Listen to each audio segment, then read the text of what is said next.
Oi pessoal, meu nome é Antônio Marcelo Pacheco, meu canal é Possível Ser da Caverna. O que nós vamos conversar hoje é sobre este espaço de discussões que ocorre em nosso país, que muitas vezes não tem relação uma coisa com a outra. Um exemplo, o problema do Irã com os Estados Unidos da América. Ora, o problema do Irã com os Estados Unidos da América é um problema histórico que envolve uma área onde há produção de petróleo, ao qual, obviamente, os Estados Unidos têm enorme interesse, e, além disso, também existe ali o conflito entre os Estados Unidos e a Rússia, na medida em que os dois países, as duas potências, buscam naquela região exercer a sua área de influência. E aí, então, num dado momento, num conflito entre Donald Trump e o Irã, os Estados Unidos vai e mata um general iraniano. Logo depois, cai um avião na Ucrânia, relacionado com a possibilidade ou não de um míssil iraniano, por decisão de correta ou não, derrubar esse avião. Ora, isso acaba terminando no Brasil. E quando chega no Brasil, é interessante, porque algumas pessoas vão associar ao Irã e aos Estados Unidos ou Lula e a esquerda, ou Bolsonaro e a direita.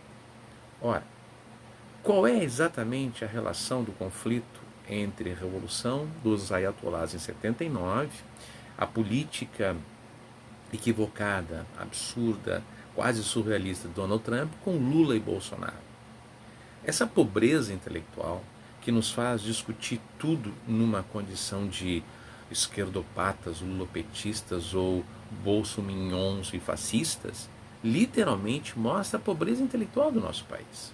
Como as coisas aqui, e é aqui que me interessa falar, chegaram a um processo de vulgarização e fragmentação, mediocrização extremamente absurdos.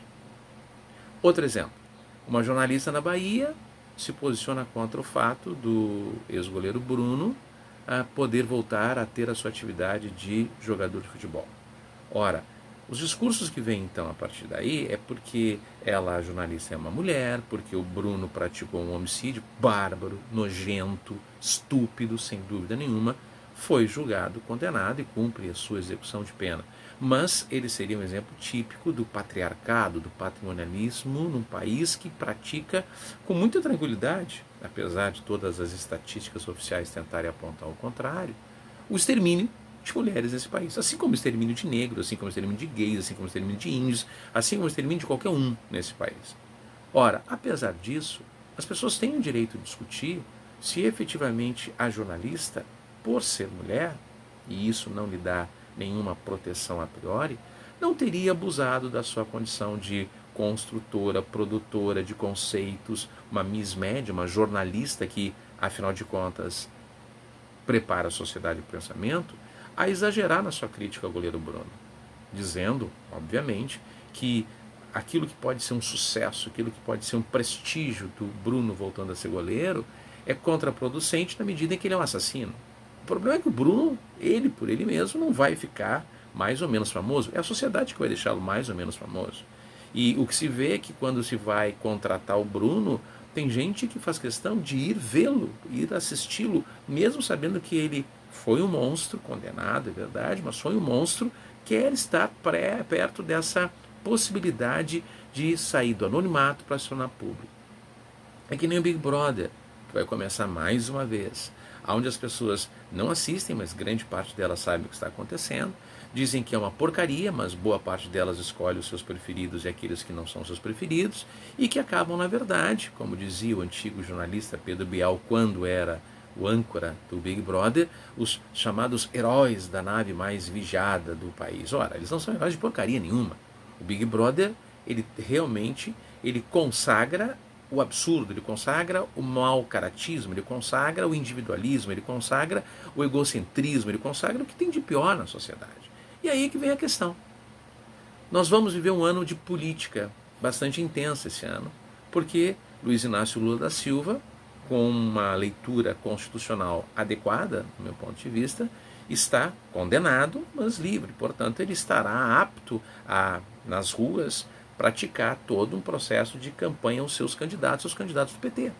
E isto vai para esta eleição de 2020, que é uma eleição municipal, Câmara de Vereadores e Prefeitos, polarizar de novo a sociedade, porque o Bolsonaro e toda aquele grupo no entorno dessa direita folclórica e muitas vezes tacanha, como a esquerda é folclórica e muitas vezes tacanha, vão polemizar sobre determinados candidatos para a prefeitura em São Paulo, Belo Horizonte, Rio de Janeiro, Curitiba, Porto Alegre. E aí a gente vai ter um festival de bobagens, um festival de temas que não tem nada a ver com Lula, temas que não tem nada a ver com Bolsonaro. E isto é muito grave. Isso é muito grave porque, se a gente perceber, as redes sociais, elas estão repletas de pessoas falando tudo sobre tudo. Eu estou falando tudo sobre tudo. Mas é fundamental a gente saber separar o que são fundamentos para o que são meros achismos e às vezes muito pobres. O achismo do senso comum, ele é muito pobre.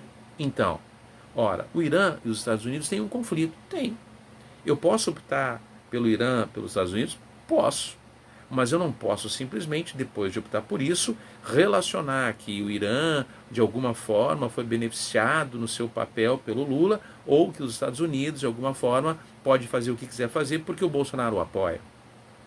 Muito provavelmente para o Irã e para os Estados Unidos, a única questão que importa é a balança comercial.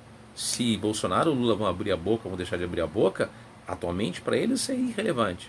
Da mesma forma como as mulheres precisam entender que sim, elas são absolutamente discriminadas, elas são literalmente massacradas. A sociedade brasileira é uma sociedade machista, sexista e misógina. Mas isso não tira de ninguém o direito de identificar que uma mulher possa estar dizendo algo que está equivocado, está errado. Até que me prove o contrário, apesar de não se aplicar isso, a Constituição diz que todos somos iguais perante a lei.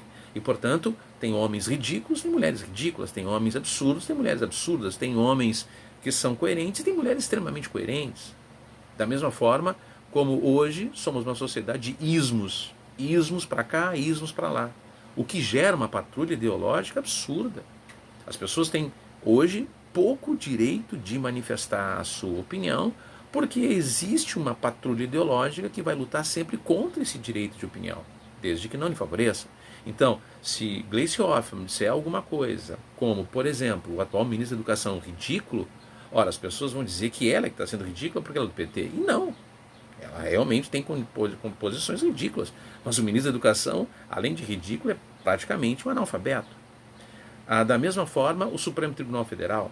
O Supremo Tribunal Federal não pode ser visto como inimigo, não pode ser defendido como alguns defendem de forma inconsequente, porque tem que desaparecer. Ele faz parte, ele tem uma função a cumprir. Mas, obviamente, que há situações em que os ministros do STF se colocam numa condição ridícula.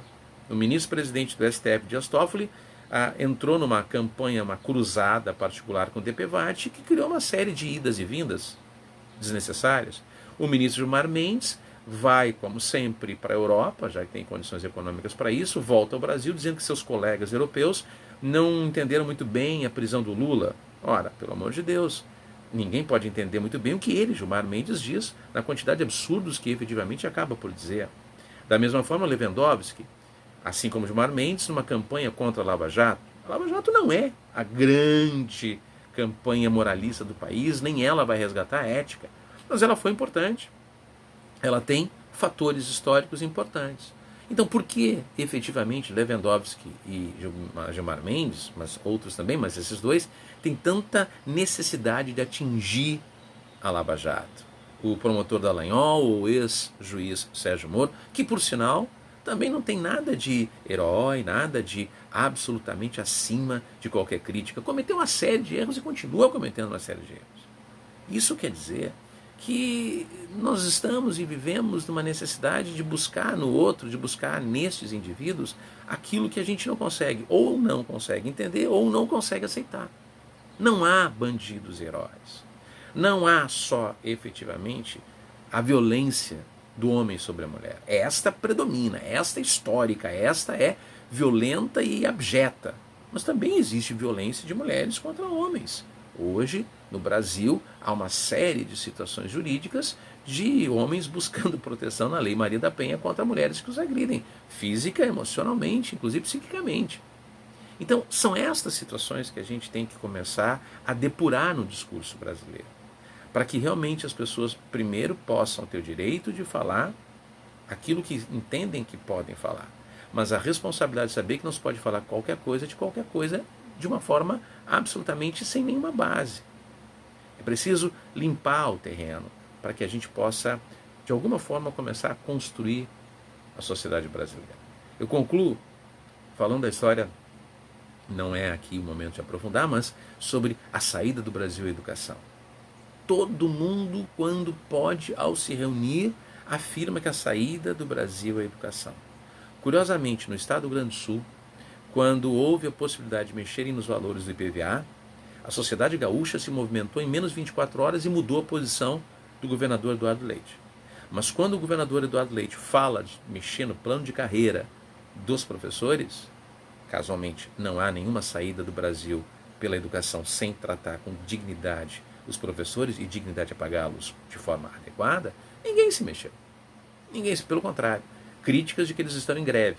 Então, as pessoas realmente, elas não conseguem olhar o espelho sem deixar de acusar, mas nunca fazendo a sua própria autocrítica. Penso que não seja possível sair da caverna. Meu nome é Antônio Marcelo Pacheco. Até o nosso próximo encontro. Um abraço, pessoal.